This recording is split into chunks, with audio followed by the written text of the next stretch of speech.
That seems to work. Okay, let me run through it. Hey, there's Cindy. Cindy! Oh, there's me. Okay, scope. Yep. Here's just a dime from my pocket change. Does your pocket change look like my pocket change? Little die chip in there, not enough to record. You see me making this a habit. Oh, there's no such thing as sleeping.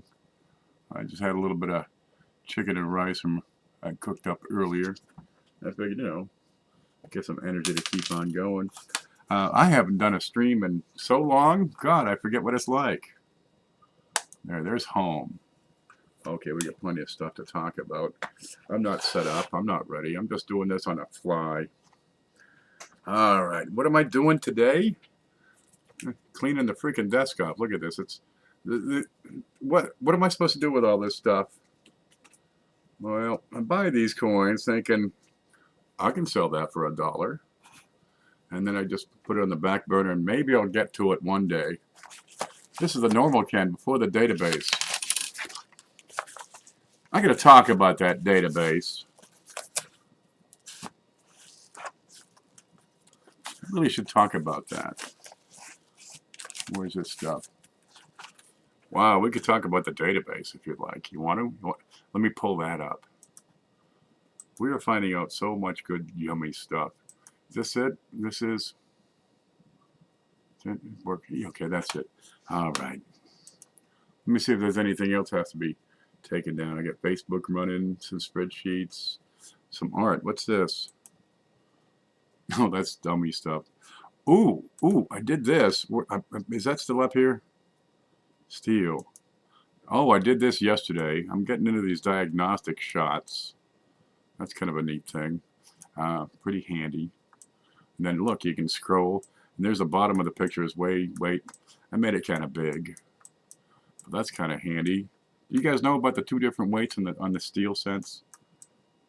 A lot of people don't know this stuff. Okay, steel. Click on that. I still have a man cold, so I'm pretty miserable, so bear with me. All right. Let me pull this up. I gotta find out. How do I get the chat up here? I gotta pull up the chat. Pop out. All right. And I'm gonna resize that. Who's in here? We got Paula, Cinderlicious, D. Reese, Coin Captain. Where you been? Bulldog USMC. Thanks for the listening post. Yeah, look, if you're just going to do coins because you can't sleep, you may as well have somebody talking and droning on in the background.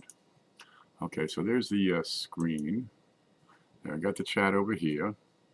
Poor thing. It's tough being a guy with a cold. Nobody cares. They don't care about your affliction. They don't know the suffering that we endure. All right, I'll let you look at me. It's tough. Seriously, we're about to die.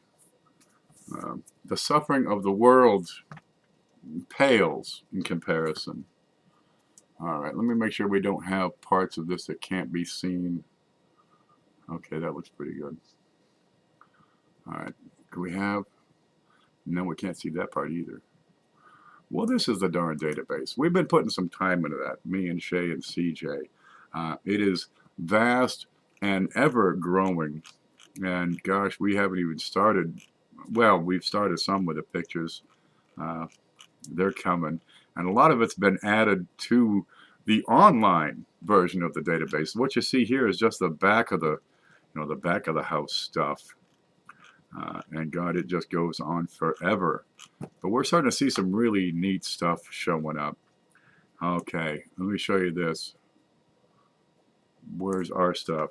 Okay, you can't see it, of course. Where's the... Let's pull it. Wait a minute. Okay, down here in the... Hey, there, down here in the bottom, you'll have a totals, right? I can select a few, and it'll give me a count, which is kind of neat. But I can select a whole column, and it'll give me a count. So if I take and say go over here, and click the top of that column, that's a sum. Well, if you add up all the dates together, that's a foolish number. There you go. You get this, which is count numbers. So just for the wheat cents, which is what we've selected here, We've got 3,525 different lines in this database. Now that doesn't count blank spaces. Let me go through and have a look. Yeah. So we've got 3,525, not just die varieties and some errors, but we got normal designs. We've invented 0, which is kind of neat. All right. But I want to show you this, because over here, this column is FS. Wait, there. That's 5S Stanton. 90. 90. And they're screaming at the top of the lungs how wonderful the cherry picker's guide is. I'd call it rather incomplete. It's by no means comprehensive. We know that. It's just for cherry picking stuff. I've actually got a picture back here. Here's the, where are you here? Nope, that's not what I want. There. I go back home. Where is the damn book? I usually have them stacked up on the printer here. Did I put the thing away? There's one. Okay, there's 4. There's 6. There. Because I got to do book reviews. That's the cherry picker's guide right there. Face. There, that's it right there. Cherry picker's guide. It's by Fiva and Stanton. Fiva. You can call it 5-as if you want, but Bill might not take it. The two together, that's the whole darn thing, right? They've got a 4th edition, there it is, on part 2 and a 6th edition on part 1, and Fiva is working on his next edition for part 2. But all these it's not comprehensive by any means. It's the cream of the crop, the best, the most valuable. Where'd this chat go? There it is. It's the stuff that stands out, right? You see a Morgan, you sure do. It's the valuable, the oddities, the strange ones. Sometimes the ones that are easiest to pick out, or the most valuable or prominent. For whatever reason, they're more significant. That gets them. What happened there? Okay, we're having technical difficulties. Stop it. I think it stopped. Okay, we'll go back home. Great books, but by no means complete. And a lot of people are asking for a more complete list. Well, good gosh. You've got Copper Coins, you've got Wexler, you've got Variety Vista. There's some other attributors out there. Ken Potter's got a great book out there. Strike It Rich with Pocket Change. And again, like Potter's book is a topical display of selections. You know, I got that little blog over there, and I don't know, the hits on that blog, and I can pull that up, are actually akin, right in line with what Wexler gets. There it is. I can show you this. Here's the darn blog. And I actually get about as many hits as Wexler, but something like half of all the hits that I get are the Lincoln Cent Die Variety cheat sheet.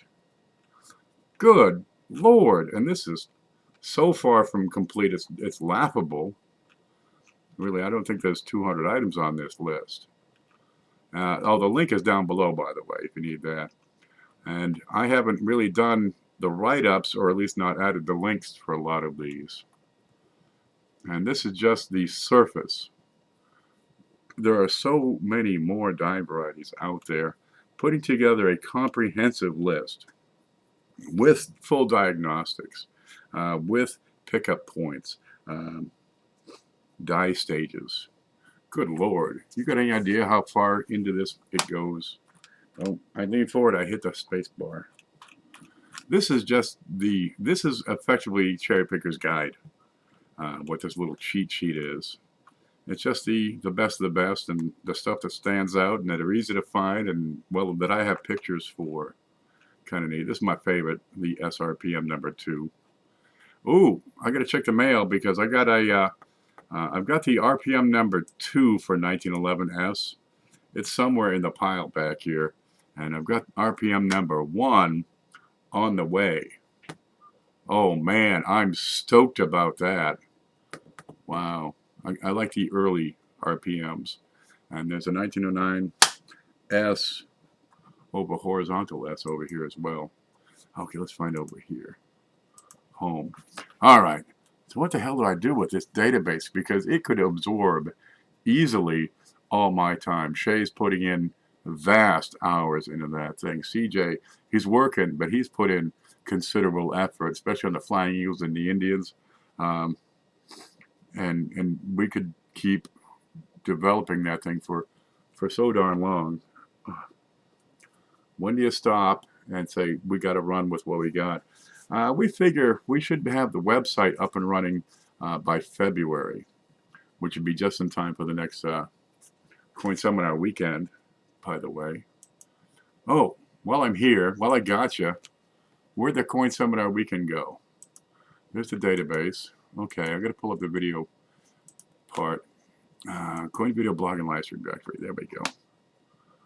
Come on. And there, Coin Seminar weekend for the next one. We've got Riser, Cheapskate, already penciled in. Value Hunter is going to jump in.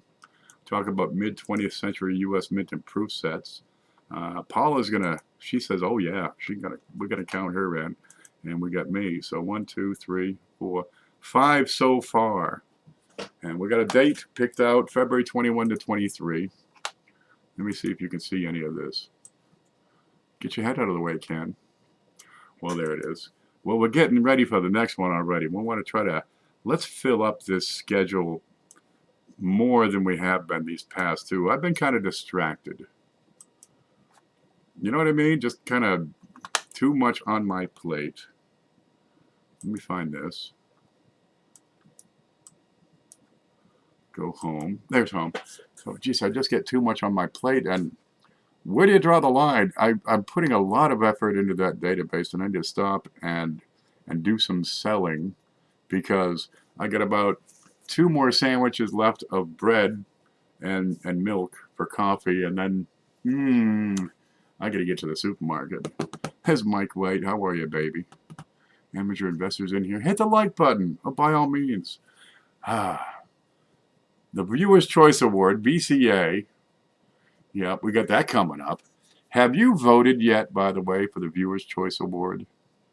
Right, you got all those shows that were involved, and Paula is supplying the, where is that? Do we have a picture of that? A coin. I'm going to go to YouTuber coin community here. Yeah, look at this. Look at this. Here's a screenshot. You got to move it. Oh, you don't need to see. What is this? Oh, gosh, you get all the I think YouTube's been listening to what I've been saying lately. Okay, here it is. This one right here. It is the Nui. I don't know how to pronounce it. Look, it's Queen Elizabeth 2019, right? It's a $2 coin with the green dragon on the back. Celestial Animals series from Atmex. It's a $2 coin, silver. It's a gorgeous thing. Look at this. Is the actual coin that is being given away for the Viewer's Choice Award. So you got to vote. That's the thing. You got to vote for the best channel, for the best presentation, the best show from Coin Seminar weekend. And where do you vote? Well, first I got to get back to chat so we can see.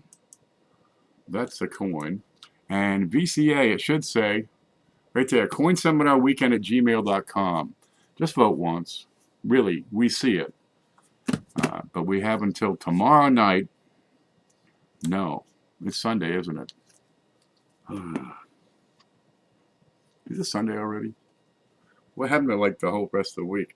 You have until midnight tonight to get your vote in. And if you don't vote by midnight, your vote don't count. You can vote for yourself, right? But only vote once. And whoever wins is going to get that gorgeous coin. Paul's going to send that out. But for the next one, we're going to try to, well, get more participation.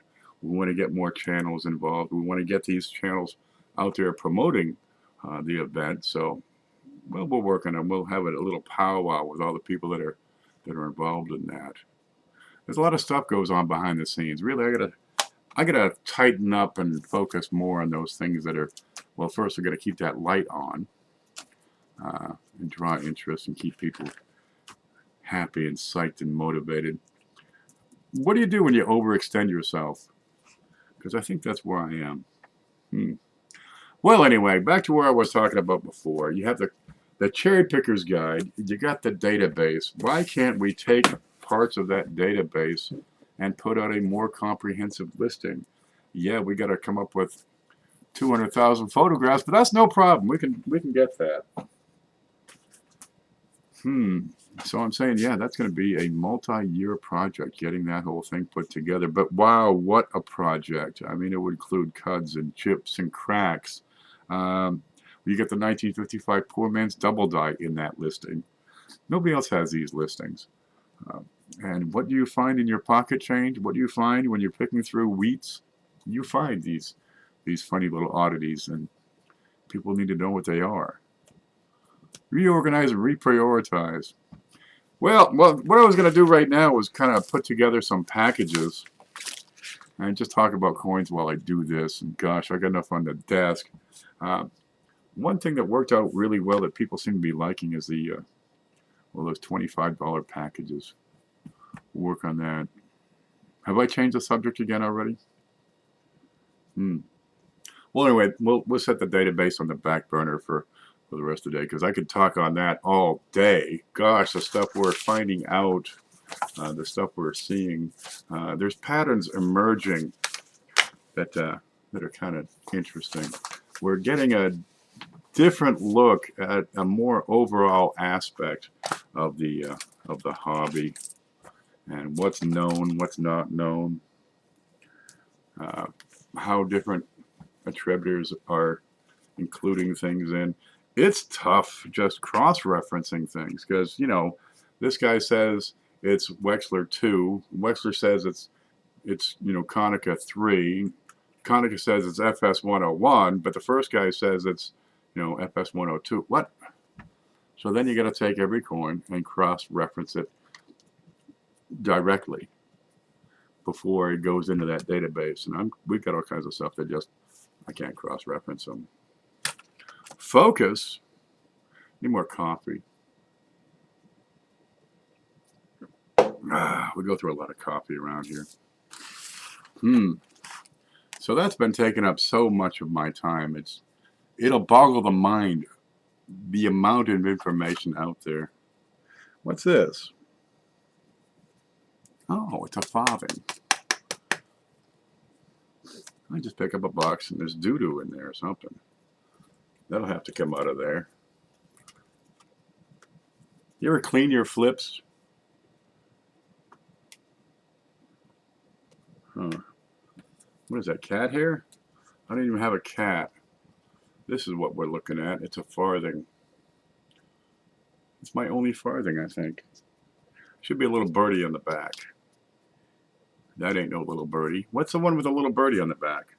I got this. I got this ugly old cusspot chick, Victoria. Where'd this come from? What's the one with a bird? And I still got that cold. Where's the screen? Scope, right there. Queen Victoria. She got her necklace, her drapery, her hat. Is it a farthing? That's a farthing. Yep, they had to put in the H. Farthing. Showing some leg there, Miss Britt. $18.99. I don't know where this came from. What else is in this box? Oh boy. The best part about growing old is you forget so much stuff. Wow. Here's a $50. Now, why is it in here, and why isn't it labeled? I got no label. It's just stuck in there. 67. It's got some original luster. It's AU. Right.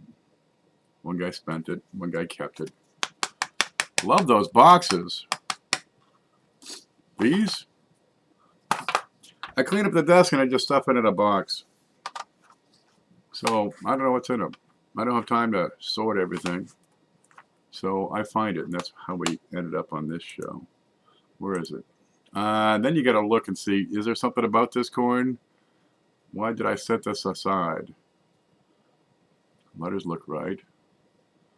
Got some toning on there. This doesn't strike me as anything special or peculiar. I've got sharp points, right? Let me pull up a stick. I'm looking at these points, the serif, just a point of the serif. Give me a sharp edge. Just the point on the S, right? Just the point on the T. I'm not looking at the rest of the T, just that point. Because if I'm going to pick up a double die, that's probably where I'm going to see it the best, at the areas that don't come together at a right triangle, at a right angle. Just a moment, I have to blow my nose.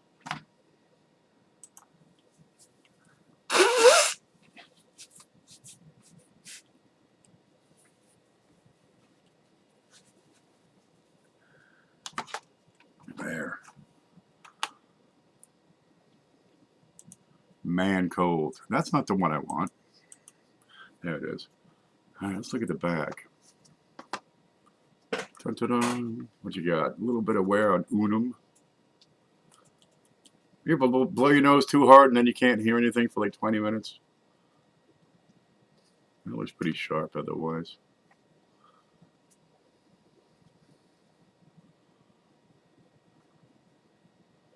The tips, the points of those leaves look right. I'm going to zoom in there. Let's see if we see something funny on the points of those leaves.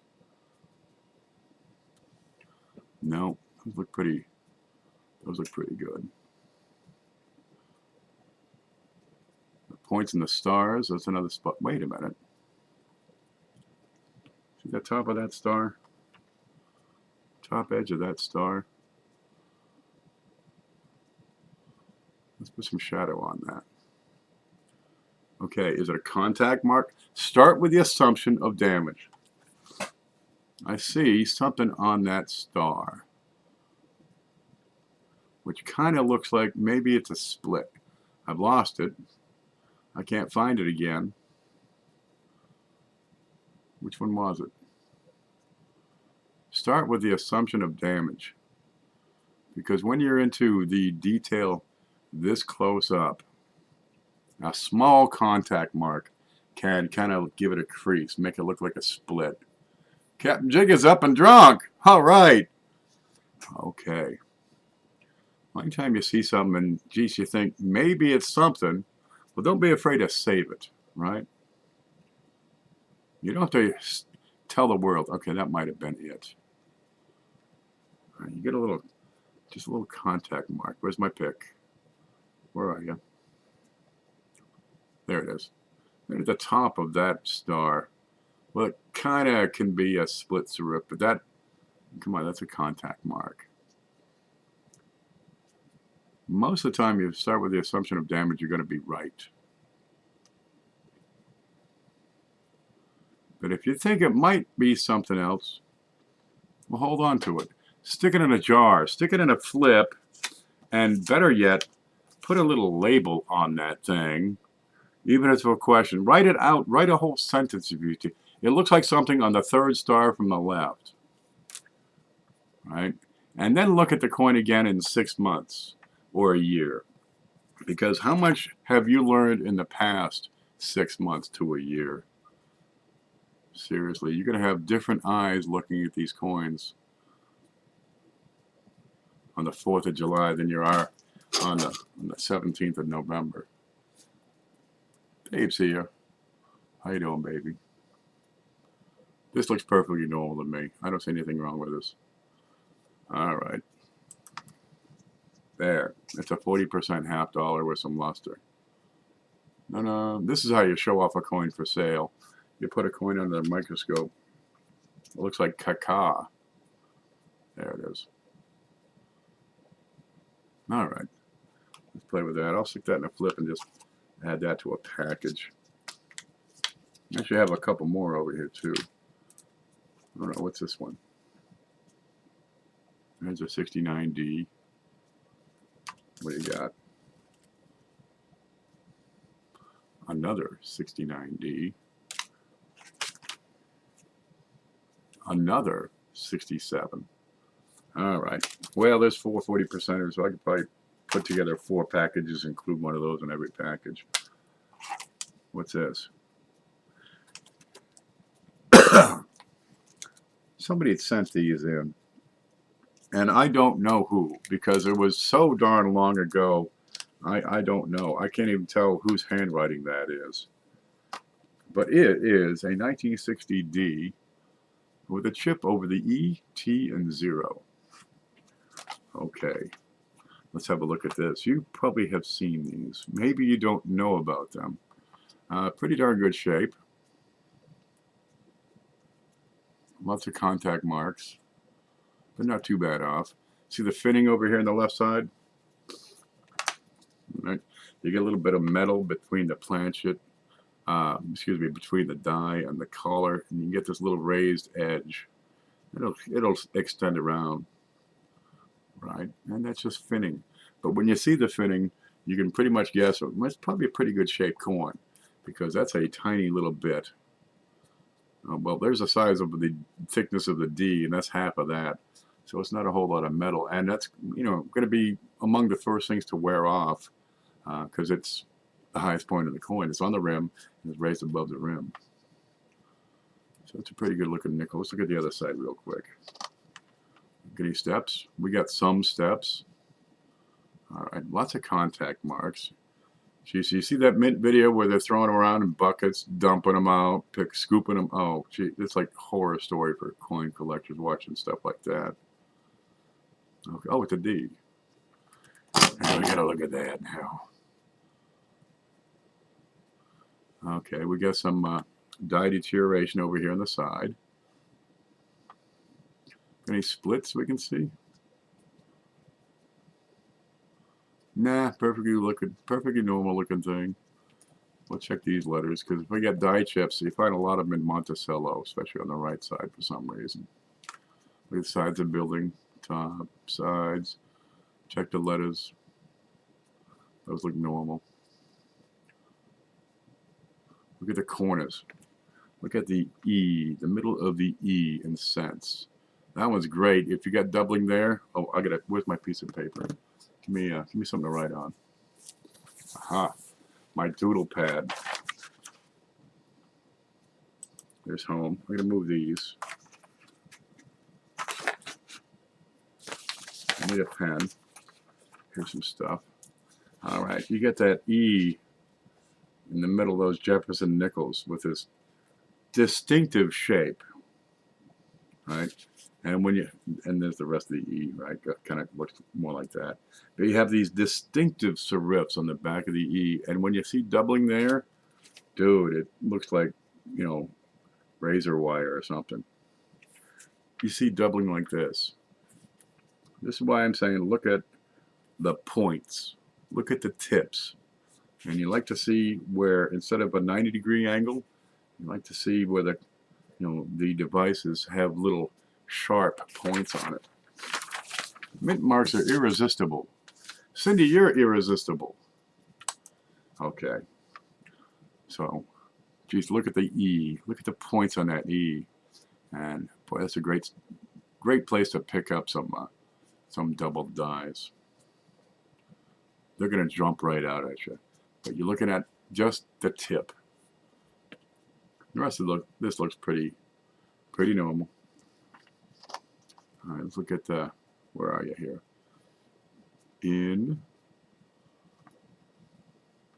All right, say it with me. In God we trust. Let's look at the other side. Wait a minute. Wait a minute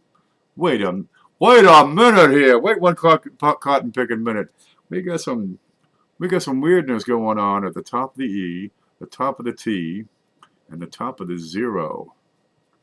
What is that? Is it a cud? Kinda. Kinda. Now, one thing I like about all you folks is you've been trained up so darn well. You don't come in here and say, hey man, I got a coin, what's it worth? A lot of people have an idea of what a cud is, which is a piece of the die that has broken away. But, well, this is, you know, 2/3 the thickness of the E.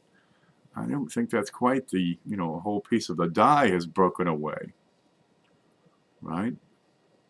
Huh. And a cud usually extends right in from the rim. And it's this big blob. How can you have a whole piece of the die break away when it's, you know, a fraction of a millimeter up at the top? What you got here is peripheral die damage. And I just happen to have a die made out of Play-Doh. I just happen to have some ice cold goddamn Play-Doh to try to explain peripheral die damage to you. Walking Dead is on. Is it a die chip? Kinda. It's on the edge. It's on the edge of the die. All right, let's see if we can warm this up. Get something to work with. Die chip would be an appropriate diagnosis. Sure. But we're in the periphery of the die. Number one rule, assume damage. Is that a damaged coin? It's raised metal. Follow the light and the shadow. All right, this is raised. It's raised above the field. So I have extra metal on the coin. Is it the result of damage being pushed up? This is not. This is additional metal on the coin in between the device and the edge and the rim. So it's on the die. Right? It's not damaged. We got something here that's funny. Okay, I just happen to have a round, flat-bottomed piece of Play-Doh here. Let's see, give me something to flatten that with. I've got all my tools have been scattered around here somewhere. And there goes my armrest. Get back up here. This chair has had it. Okay, there's my die, I guess, right? Flat, you got the devices imprinted into the top of the die. Dun, dun, dun, dun. So here's the guy's head, right? Around the edge, give me something to write some letters in with. There's, you know, your letters, "In God We Trust." Right? Looks just like a normal, looks like the real thing. Seriously, I can't tell the difference between this and a real die. But we've got little bits of metal. I don't have room here for this. We've got little bits of metal in between the letter, well, one of them letters. My mind is going. Now, the letter E, and the letter T, and the rim. So it's not much. So we're talking about this being missing, right? Just that. And make that neat. Die chip. Die chip is appropriate. Right? But also you have this issue which is called peripheral die damage. They drop the thing, it lands, the guy kicks it, it bounces off the wall, he goes over, picks it up, brushes it off on a shirt, and puts it in service. Okay, so it does, they will pick up some issues around the edges, okay? Now 1960 is a great year for these because you have so many different ones. Here's one. This one has a die chip over the R and the 0. The first one here is over the ET and 0. What? So now you have the same thing going on with different dies. What is going on? They had a lot of trouble with the dies in the 50s and into the early 60s. Paula was talking to me about why they went to the large date, small date thing. And well, they were having die issues. All right, so now what? You got to collect every one of these because there's like, you know, 24 of the darn things. E, T, and 0. This other one has, it's in the plastic. I can't see it. There it is. That one's got it on the R and the 0. What? How often do we have to mess with these? Well, we record all this stuff. It seems a shame that all those VIE the varieties, a lot of those are recorded. But something like this, they're not necessarily as well recorded. Should they be as valuable? Should they command a premium?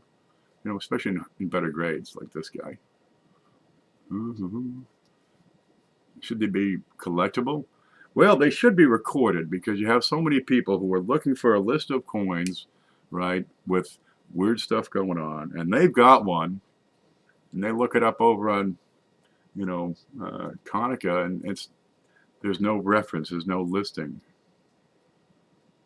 So we put together one single comprehensive list of as many known issues as we possibly can. This would be part of that. That's what we're putting together on that database. You go through the motions. Number 2, let the rest of coin tell the story. Somebody's been listening. What you got here? Why can't you focus? It's tired. All right, what else do we see on this coin? We have some die wear. See the orange peel on the temple? Right? Not a whole lot. You see nickels when you have pretty excessive die wear. And you start to see these letters growing out in every direction. Well, those aren't too bad. They're pretty sharp. Huh. Okay, it's seen some use, but not a whole lot. It's not excessive. It's, you know, middle-aged for the die. Yet, here we have not 1, not 2, but 3 of these chips around the edge. That's darn peculiar. And on this other specimen, we've got 2 in different spots, and there are probably more in here, I bet you. What's this one? That's a 1956 RIDB. Where'd that come from? What else is in this box?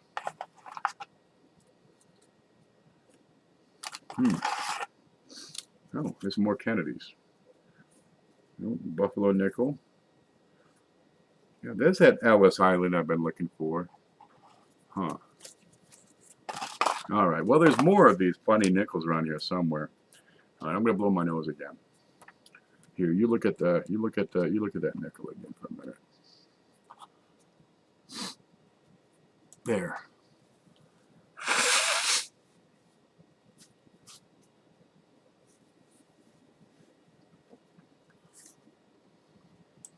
Weigold's here. He says, "What's wrong with Jefferson's face?"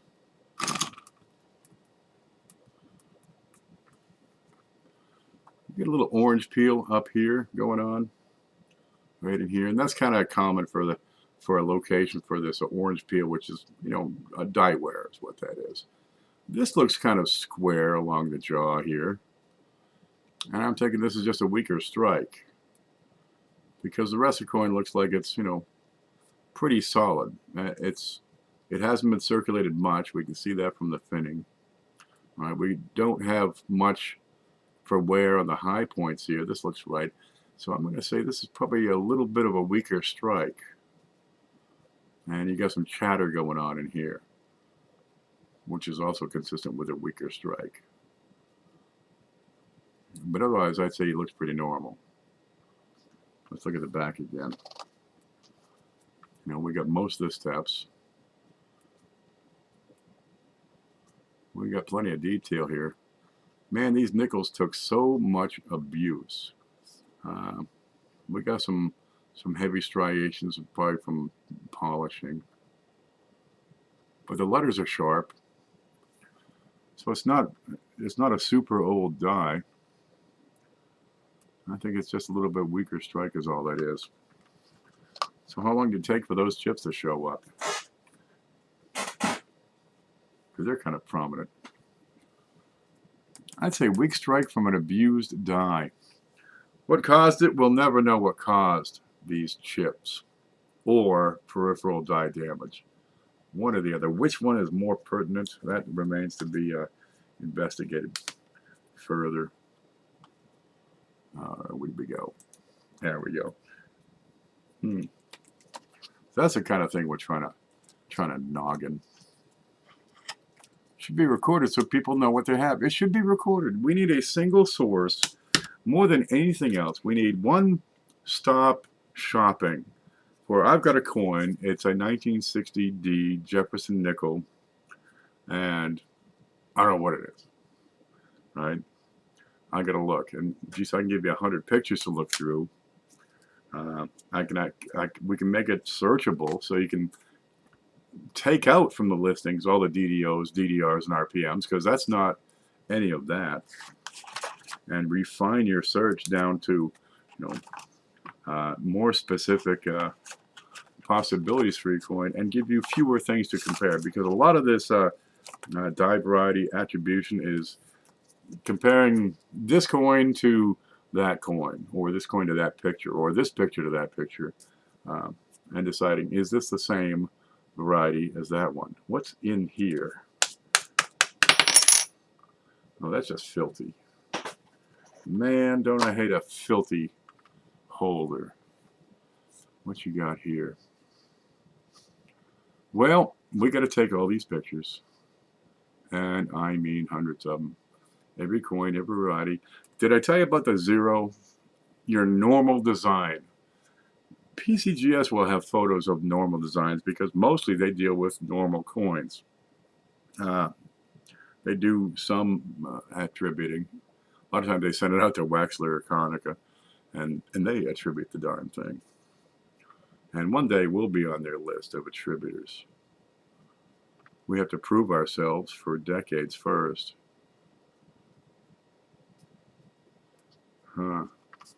This looks good. But they've got pictures of normal coins. Konica does not have photos of normal coins. What is this doo-doo? That's some toning. That's real nasty toning. I hate the black toning. It gives it a good appearance. That's a really sharp outline. There it is. That's what that toning does. Give it a bold outline. That's kind of interesting. Alrighty. So we've got normal designs. Now you can take your coin and say, geez, that's funny. I never noticed that about the eagle before. Is that where'd it go? And you'll say, is that line behind his head? Has that always been there? I got an arrow here somewhere. There. Has that always been there? And connected to the star, or with a gap in it? Do you know anything about bottles? I've broken and emptied a lot in my time, but no, I'm not a bottle collector. I told you about my old man, right? He'd do flea markets. He'd stop at the grocery store on the way down, pick up a 6-pack of this iced tea. Comes in these beautiful blue bottles, and he gets some ice. Dump it in his cooler, and go down to his flea market table. Cost him $6 for the table for the day, and he's got junk and crap on there. I don't know what he's got, and he'd reach in after a couple hours, one of those iced teas, and well, all the ice is starting to melt, so it's getting wet and soaking off that label. He peels it off, drinks the tea, pulls out a pair of pliers, snaps off the little ring, puts it on the table. Here comes some lady from Connecticut. Oh, what a pretty bottle. How much? Oh, $6. She takes that away, and that pays for the table. And here comes another lady from Rhode Island. Oh, what a pretty bottle, because he's had another iced tea by now, and that second one pays for the tea. Third one pays for the ice. Fourth one pays for lunch. And the last one pays for the gas to get that. He pays for his whole trip just from, iced tea. All right, so with a standard reference of all the normal designs, everything you should expect to find, people would then be able to look at their coin and compare it to this reference and say, haha, my coin is perfectly, there's not a damn thing wrong with it. Or they'll be able to say, wait a minute, My FG is different from that FG. That's the idea. Thanks. Been in the Arizona desert prospecting. Ooh, came across a manganese-colored bottle lying on the surface with a bunch of lead-soldered cans from old mining camps. Lead soldered. That's why they were all nuts in the 1800s. Or that lead will screw you up. Manganese-colored. What's that, like golden? Huh. Well, you could do some sort of homework on, when that site was worked and the people were around there, and come up with, some way to date those items. Purplish. Huh. I got these dishes up here that are kind of funny colored. They call it carnival glass. I don't know the first thing about them, honestly. With that, people used to leave things in apartments, and I was a landlord, so I just kept the stuff. Yeah, purplish. Manganese. Nope, don't know the first thing about it. Couldn't help you. Some people do. There's people out there who know that stuff. I'm not one of them, man. I can't know everything, except about coins. And still, I don't even know. Here's some flips. I don't know as much as I'd like to know. It's an on-ending process trying to learn and relearn. And there is a level of mastery. But when are you there? When do you say to yourself, I'm a master at this? Because the more I know, the more I understand that I don't know as much as I'd like to know. So there's a constant learning process involved there. 1968. D. Wow. So if I see something funny on my coin, I could compare it to a known example and see what the difference is. They got that quarter. No, the penny. They got the 2009 penny where Lincoln is standing in front of the state building in Illinois. And it's got these chimneys on it. And I've had several people say to me, look, it's got a dye chip on the roof. Fact is, it's the first one they've looked at up close, and they never noticed that little chimney. And there's two chimneys on that thing. And no, that's normal.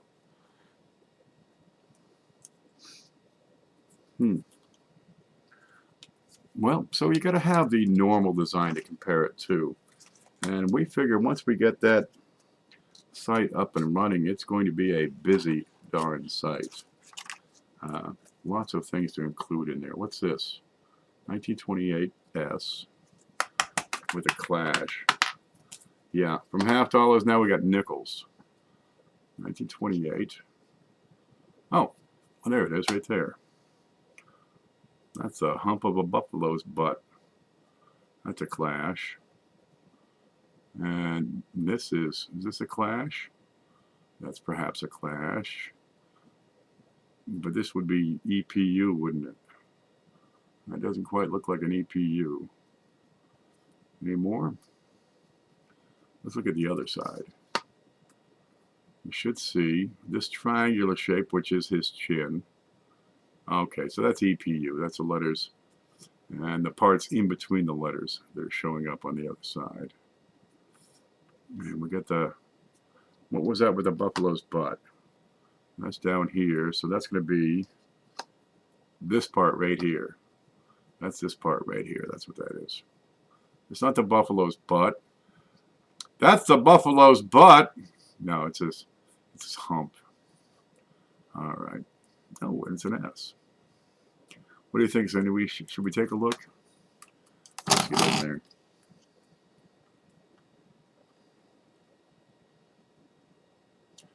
Does that look normal to you? Man, that's so old and wore out. All right. The coin tells you what you see, right? The coin is going to tell you, is this something special above the mint mark? Well, if I look at these other bits, I've got a similar pattern, right? See the stretched out metal, the groovy metal, these linear lines, right, going up and down. This is consistent with die wear, but this bit right at the top, I've got similar bits up here, right here, top of the C. Okay, that's leading edge die deterioration. That's all that is. Let the coin give you the clues that you're looking for. Bottom side, a little close to the rim, but look, I've got this trailing edge die deterioration, which is why this S looks a little longer and a little taller.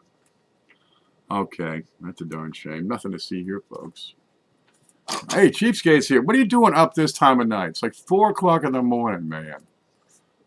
Oh, you're in Arizona. It's like noon or something over there. All right, nothing too wonderful for condition. I give it, yeah, very good. It's got a couple of clashes on it. Yeah, most of the day, the braids are okay. Icicles under his chin.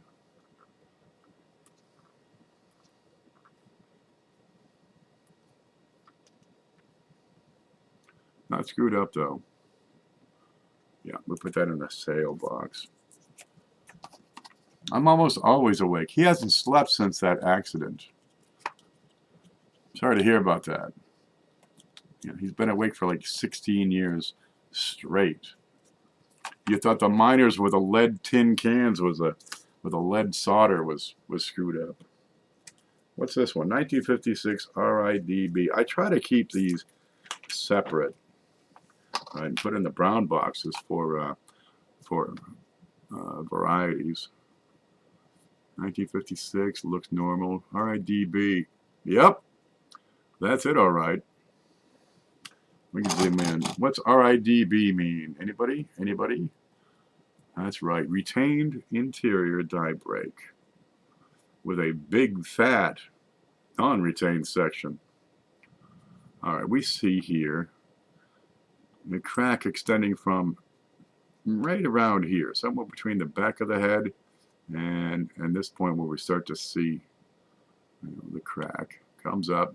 Big old turd missing here.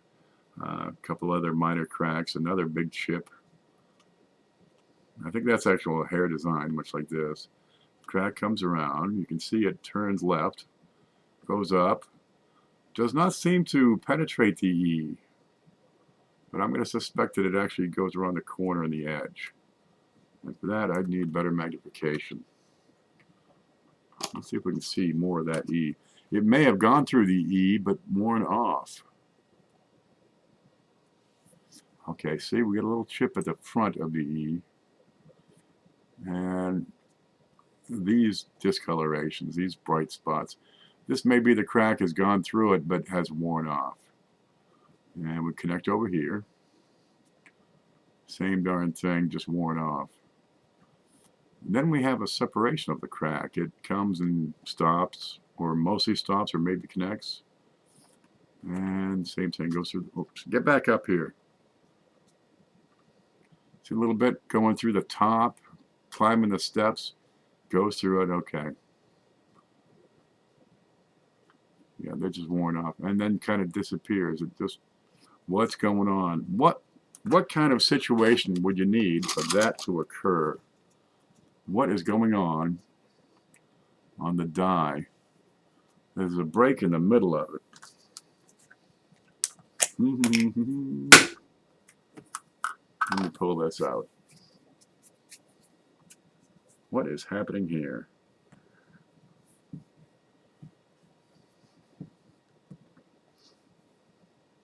Not to make a die. My Play-Doh is getting dry. Where'd that thing I had go? There. There, I got this. That'll flatten it out.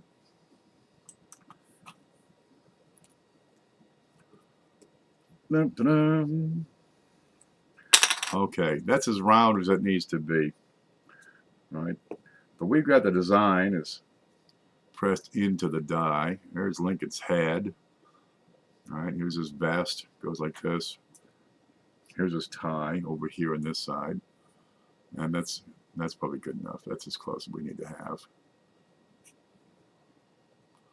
All right.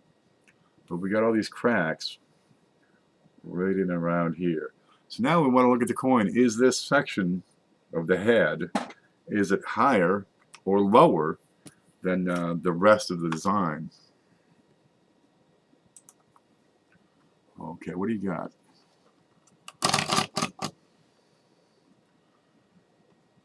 Look at us sleuth all this.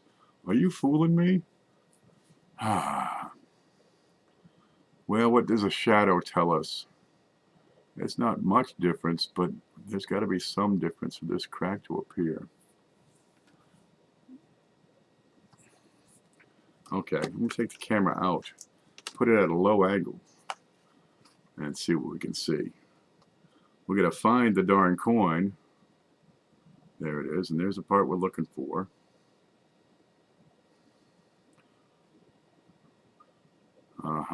It is higher. Let me move this over just a little bit. Come on, there we go. There. That section, which has the cracks around it, is higher than the rest of the coin. Okay, over in the field, it's higher than the field to the right. On the forehead, it's higher. Is that his forehead? No, that's his hair. It's higher than the rest.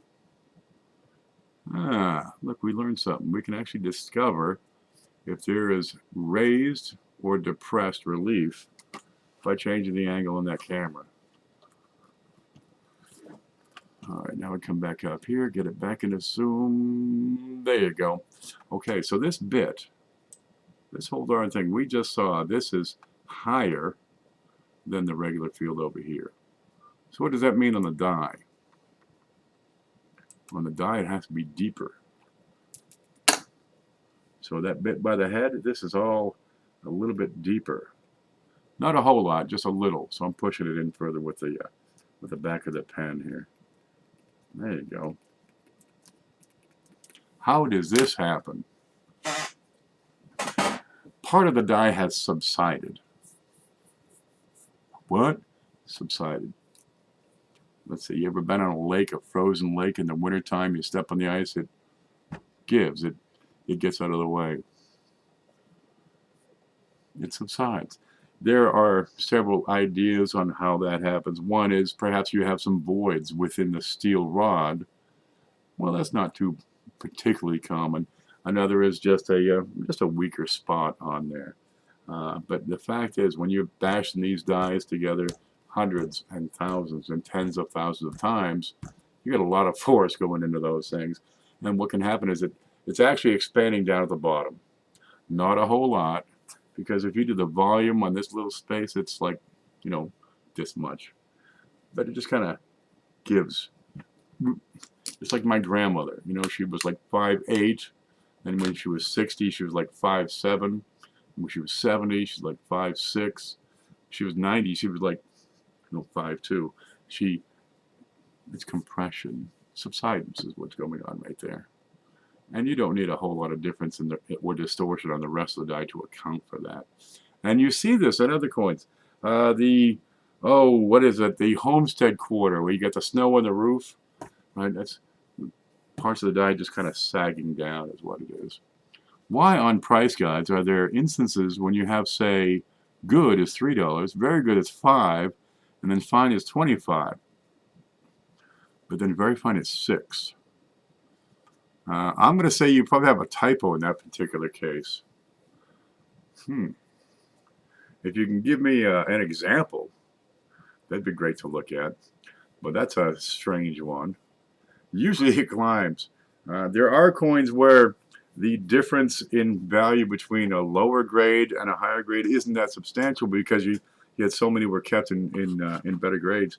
1931 S, for example. Hell, it's actually hard to get them in good and very good and fine. I wonder if there's one out from the mailbox right now. But once you get into one circle, yeah, that goes up, but not as dramatically as you would on these other grades. Quantity of coin in that grade. Well, a better value coin, he's saying very fine for 6, but fine for 25. I'd say somewhere in there's a typo. There's people involved in putting those things together. I'm going to guess that's human error. Did I show you the graph of prices? Let's get over to my... That's not it. Wheat, okay. Home, screen, yeah. Okay, this is my little spreadsheet in the back of the house. All right, these are some of my notes. Okay, what you got here? Up at the top, so this is not online. Up at the top, I got about good, that's this column. Good, very good, fine, very fine. And I got that in yellow because that's kind of like the best value. And XF, now you're starting to get a high grade. You get AU 53, 55, 58, 60, red, brown, red 60, and it keeps on going up. But let's take these values from, say, 1912Fs from good to, where are you here? What's this button? To 60 brown uncirculated. I'm make a graph out of that. Ta-da-da, there it is. Finish. There's my graph. And I can make it bigger so you can see it easier. And a lot of the coins, wheats, yeah, you get this kind of a general pattern. We got a gradual price increase, then a sharp increase, maybe a couple of steps, and then another jump over here. What are these? This is good, very good. Not a whole lot of price difference between good and very good. Then fine, and very fine. It'll be higher. But here you got this leap when you get to extremely fine. There's a leap in price there. Another leap into AU, 53, 55, and then this final, where your sliders, AU 58, and then uncirculated. And then there's another leap over here. Let's see, get this, kill this. Wait a minute. Let me kill this. A lot of times there's another leap when you enter, this is 1910. There, here we go. Watch this. We can go over to 66 red and have a continuous graph. There's another leap around 65, right? But you're going to see some up and downs because this is red, brown, red, and brown are in the list. Where's the chart? There we go. Finish. And we'll make this bigger. Give me the thing to grab onto. Ta-da! There. How do I get back over here? All right. Let's make that big. Let me play with this just a minute. It's a different image. There. And I want to be able to stretch it. There. Okay. One is good, very good, fine, very fine. And then it shows up over here. And that's a kind of a price leap. And I see it's kind of gradual and slow. But mind you, at this point, we're at, what are we at here? What? Stop. It should tell me the data point here. Why isn't it telling me the data? It should give me the data. I hate this computer. Let me stretch it out. And you can see it better there. That kind of shows the difference up a little more. Shouldn't this give me the value as I hover? It used to. Who has been screwing with my computer? Okay. Here you see the difference between brown, red. Then it jumps again. Brown, red. Right? You get that first initial jump into XF, another one when you get into uncirculated, and then your higher end grades, 65, 6, they go through the roof. Kind of neat. And a lot of coins follow a similar pattern. It turns into a hockey stick, right? With a long handle, and then this is what you hit your hockey with over here. kind of neat. There are lots of ways to manipulate the data and represent it graphically, and you can get a good idea what's going on with those. But to have, a spike lower on and then a decrease, that would be mighty strange. Let me clear this. Let's look at 1931S, because that one's kind of different. Where's 31S? Here we go. We're going to start with good and take it through. Where are you? Well, we'll take it through here. We've got a couple of holes, but don't worry about those. Let's look at the graph. There you go. Where'd it go? Oh, come back. That's not it. Let's kill that. Okay, let's do this again. We'll start here. And the graph is a little bit different on this one because you have so many high-grade examples. There, finish that. Nope. Give me the corner. There. And you don't have that same low gradual climb. And matter of fact, it starts way the heck up here instead of, pennies. And it comes up and then it mellows out. So 31S is a neat one because the higher grades aren't significantly higher until you get to the, the very top. I mean, if you go from 62 to 64, it's only a few percentage points. Get the better one.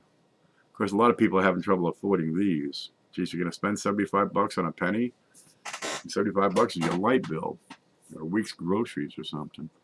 And that's kind of a neat one because you have so many that are in, upper grades on 31S. They saw that one coming and they kept them.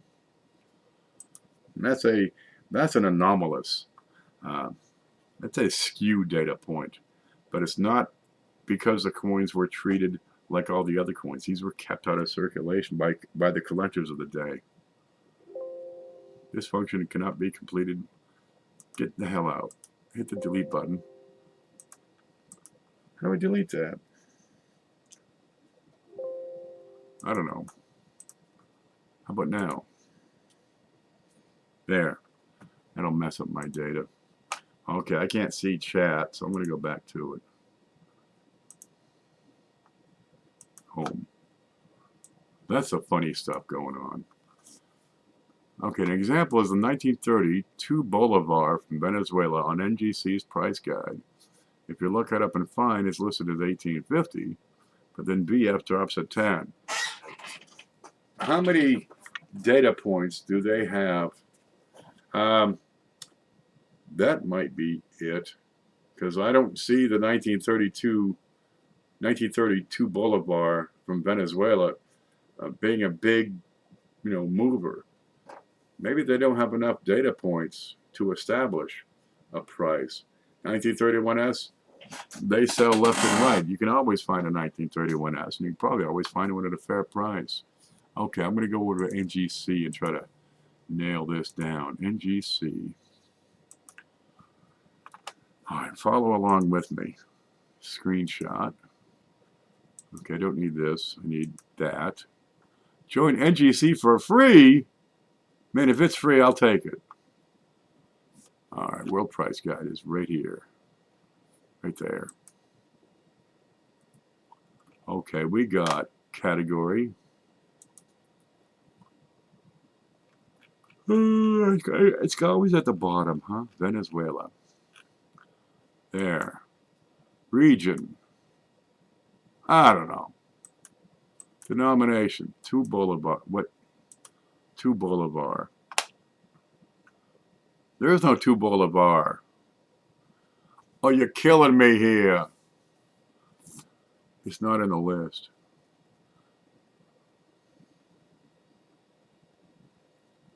What's that? Venezuelanos.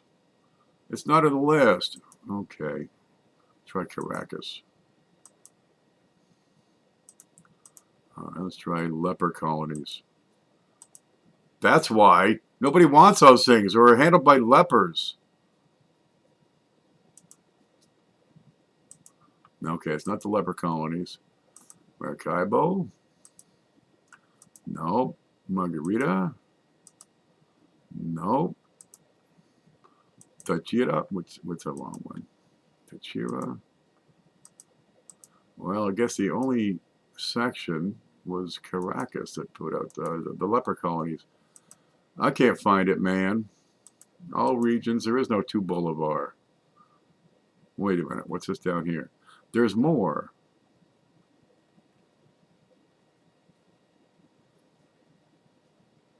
Well, where'd this all come from?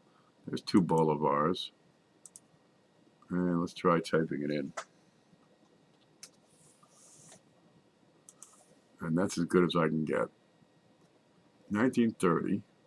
2 Bolivar. Here's this guy. That's some hair on him, huh? Barf. His name was Barf. Bolivar. Yep. Here's the back. Looks like a horse. Estados Unidos de Venezuela. 10 gram. Alright, VF. 80 bucks. I'm not catching. Here's what he's talking about. Right there. 18 bucks and then a price drop.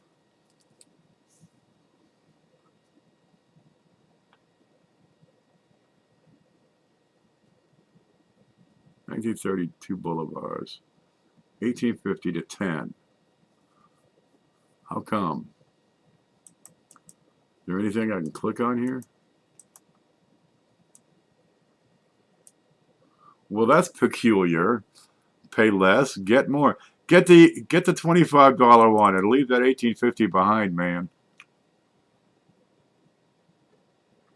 One thing I noticed, I've got an incomplete price list.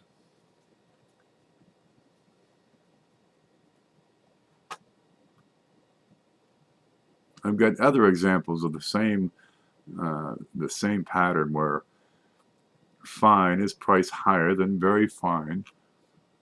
That's pretty strange. So I'm going to guess that they don't have enough data to come up with an accurate price. The things have to trade for the computer to come up with enough data points.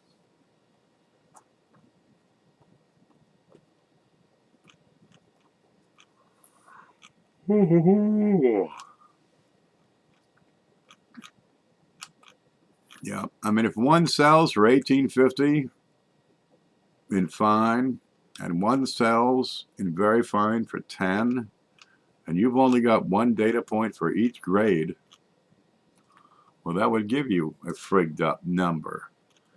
Because what you got to have enough data points that it makes sense. You need a sampling of how many trades and an average price. That's usually how they come up with it. These are averages or means or samplings of the data to come up, because you got a wide price range. You know this. You can always find a coin for cheaper. You can always pay more. And I'm going to guess they don't have enough data points. A lot of people will tell you to go to eBay's, where are you here? eBay completed listings. Let's see if you can see that. There you go. They'll tell you to go to eBay completed listings and check out those prices. Well, how many we got have sold? There's one. There's two. Totally different date. There's three. Best offer accepted. There's not enough data here to put together a pattern.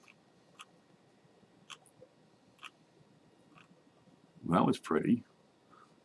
Let's all go get these.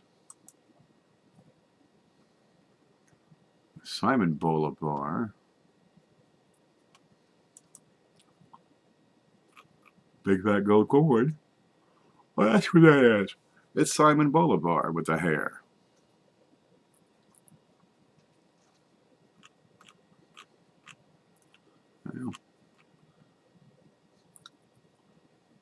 Oh, Barr must be the decorator. He's the guy who designed it. You get the horse again. 32.2580 grams, 0.900.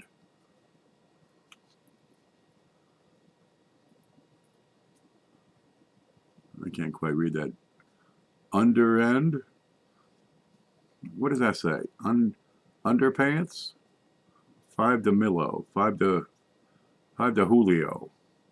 5th of July.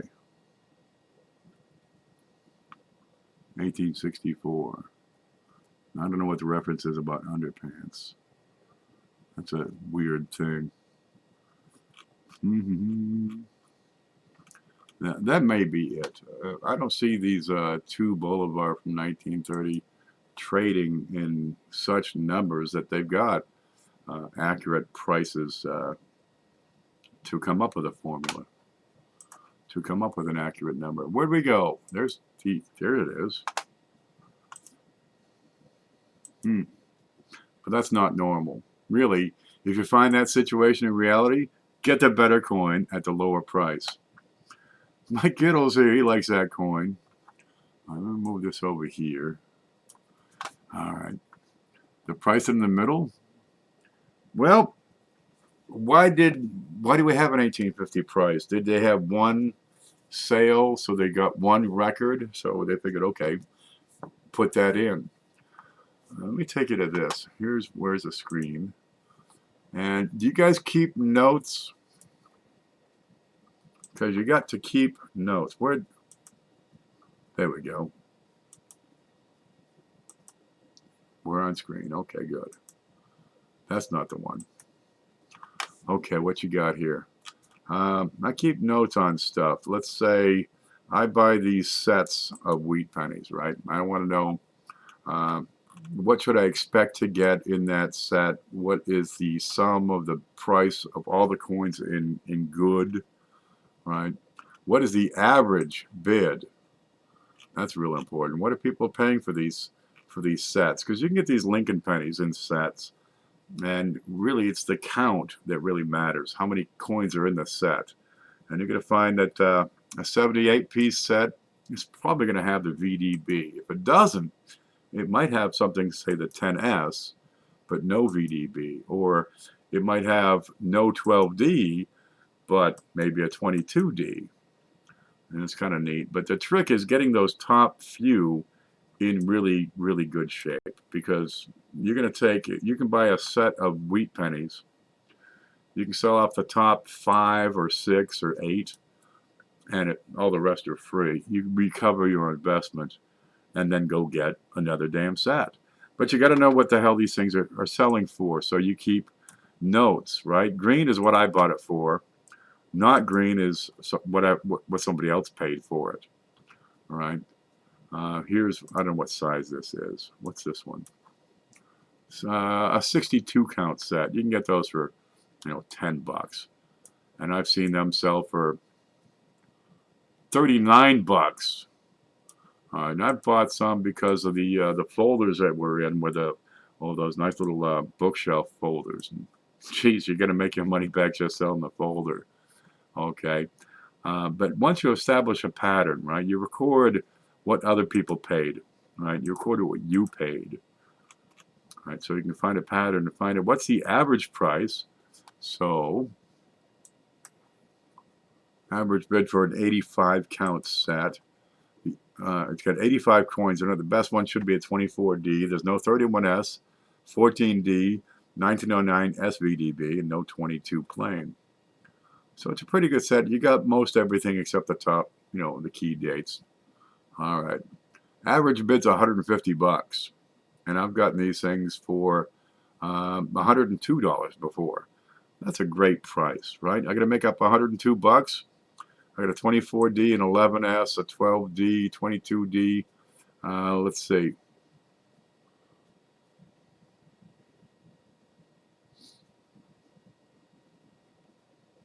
Nope, I'll get the wrong one. I grabbed the 1909S. So to make up $100, yeah, I sell 1, 2, 3, 4, 5, 6 coins in good, and I'm probably going to do it. And the beauty is when you get these sets and they got coins that are better than good. All right, but that's I get it for $100. I'm doing great. 118, 119, 127, 128. Here's one I got for 130. The average again is 146. All right. I've seen them 157, 65, 79, 200, 204, 208. And dude, they keep on going up. Now, what if I have a set I've only seen one price? Or better yet, I've got no prices for a 74 count set. it's going to screw up the numbers. I got to have something in there so the math doesn't give me undefined. All right, so here I've got no data. Here I've got one bit of data. Right? What's my average there?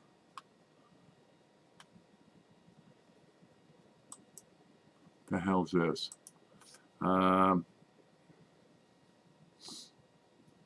Oh, that's included. I get one price at 6 1/4, one price at 22.49. What's the average price? 14.37, and that's nowhere near either of these. There's such a broad range in here. Here's one. It's a lower count, and I've got one data point. It's 19.99. What's my average? 19.99. You need more data points to come up with a more realistic figure, something that makes sense. Because if you don't, your number is going to be frigged up. And that's a statistics type of thing. Do you keep figures? Look, I know I can get some coins for, you know, $17, and I can sell them for $24. And I can do that all day long, right? So how do I know this? I know this because I've kept the records on these things. And by God, I get out there and hunt them down. I put in searches on different sites. It's an enterprise. How do you make your money? You know, I used to do it by buying ground beef and turning it into hamburgers. Jeez, I know what the price of ground beef is at that store, at this store. Wait, they're having a sale over at this other place, and it's 15 cents a pound off? I do some quick math and figure, yeah, I could use 150 pounds. I don't want to take more than that because, you know, that's going to get me 2 or 3 weeks down the road. If you're running a business, how much is your product going to cost you? What can you sell it for? And it's great when you get them for a better price, right, or in better quality. But to figure all that out, you got to keep the data. You got to keep track of the costs on those things. That's some awesome data. Yeah, I got it for other things. Where's the screenshot? Okay. And I did a class on spreadsheets. You might want to get into that.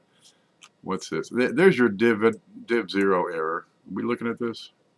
Yeah, you got to watch out for those because that's meaningless. Okay, what's this? Wheats. I started off with prices from a price guide, and I've changed these 50 times. A lot of these, I've screwed them up, changed them. I said, no, you can get 26 Ds or 26 S's for a pretty good price. So that price guide that says they're $17 is bullshit. This is the price. I got this one here, which is the price on circulated coins in bulk. What's it cost for a roll of 929 wheat pennies, right? $1.30 per coin. Yeah, they're going to be pretty worn down, but I can now assemble sets, right, based on these prices. Okay, what are BU rolls? Because I start that in 1938D. Let's see, 55S, I've done a few of those, which is kind of neat. Yeah, I've gotten several 55S rolls for $20 range. And I see them selling all the time for 40, 45, 50 bucks a roll. What? Yeah, seriously. Well, if I know I can get them for 20 bucks and I know I can sell them for 45, that's a pretty good margin. But you got to work out the data first. So you got every date, every coin. If I'm hunting it down, right, I'm going to start recording the data. And I want to have like 10 data points is what I want to have. And some of these I got some data, some I'm pretty darn, you know, forget it. You can't do it all. There you go, BU roll, 1955S. What have they sold for? This is that the average? Yep, that's the average. And what have they sold for? 18, 1806, 1851, 2250, 40, 46.55. Now the average is $27.27. Well, we don't have to be too particular with those last, you know, their average price is 27 bucks, and I've picked up several at 20 and less. Well, that seems to be a winner, wouldn't you say? Let's look at 55D. Prices realized 10, 19, 46. What is going on with these huge inflated prices? You know, we've had a lot more interest in these BU rolls in the last couple of years than we have had in the past 30. I used to get 1955 S rolls for $4, and they were friggin' gorgeous. Every coin in them. Well, track your prices, track your sales, track what it costs you to get these things. All right. Oh, there's a Big Show win. What's this one? What's this one? What's this one? What is this one? Okay, what's this one? No, it's that one. I know what that is. That's my only attempt at storing. Yeah, these are all the emails I've saved and all the addresses.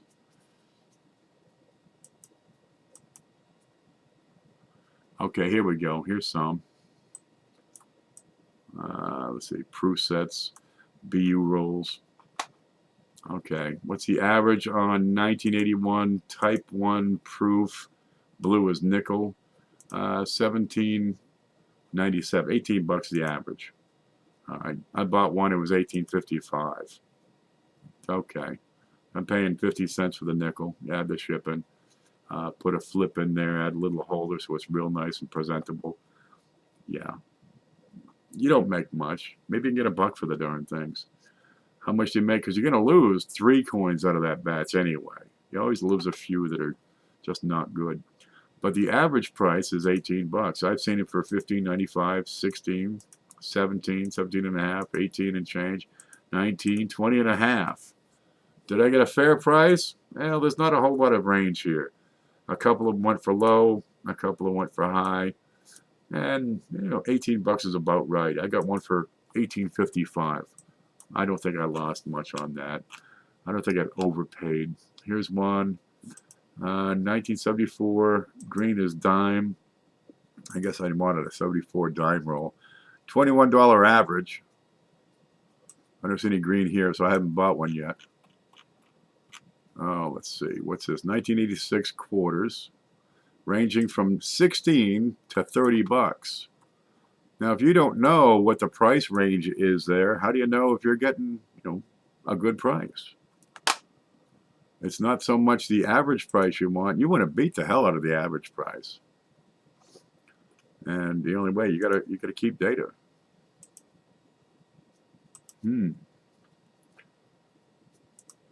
Okay, because people wanted that coveted 55 SDDO. Did they? Dude, I just like the 50. 55S is a great date on the wheat pennies because it's the last S mint for what? 15 years, 14 years, or some darn thing. It's a good one to have.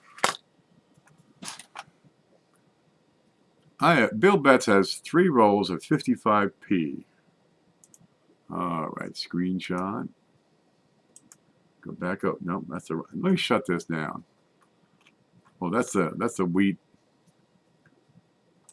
Yeah, that's this is the part I did for the screenshot for those 43 cents. You want to save the changes? No. Okay, there it is. So 55D. What are we on? We're on wheats. 55D and BU, $10, $20, $46, average of 25 and change. What's my big list up here say? This is what I pay. 55D, $19.50. I've seen them for a whole lot more than that. I figure 20 to $25 is probably about right. But if you're buying them to sell them, you want to get it, you know, a better price. You want to, you know, find out what the hell they're going for, and don't pay more than half. Don't pay more than average because you're paying too much. Yeah. Use 2 monitors during streams. I get the laptop. I think it's over there somewhere. What is that? What am I looking at? Yeah. Okay. 2 monitors. Yeah, if I'm shopping, I'm going to have photo grade open so I can get more accuracy. I'm going to have Numis loaded like in 16 pages so I can come up with a reasonable market value. And then, multiply by 0.7 or 0.75, and around in there is where I like to pay. Better is always good. Much higher than that, it starts to shrink unless it's a bigger number. I can't see chat right now, Bill. Well, that was minutes ago. All right, look, it's 4:30 in the morning. I got nothing done. I never get anything done when I live stream early in the morning. There, let's go there. Yeah, we'll look at this. But people sure do learn a lot, I think. I have fun. It's good practice for teaching. There's Matt83. How are you, baby? 3 rolls of 55p. Yeah, it's like $60 in BU. They got to be BU. You getting ready to leave Phoenix? We stay safe on your travels, Weigold. Yeah. Watch out for those rabid mules when you're up there prospecting. All right, it's time for me to take a nap for a while. Yeah, we'll be back tomorrow is the big show. Don't forget to vote for the Viewer's Choice Award. There's everything you need to know coming right up. Send your vote in. Put the address. No, put the channel name in the top line of your email. Just send that along. Okay, I'm going to take off, guys. You stay groovy.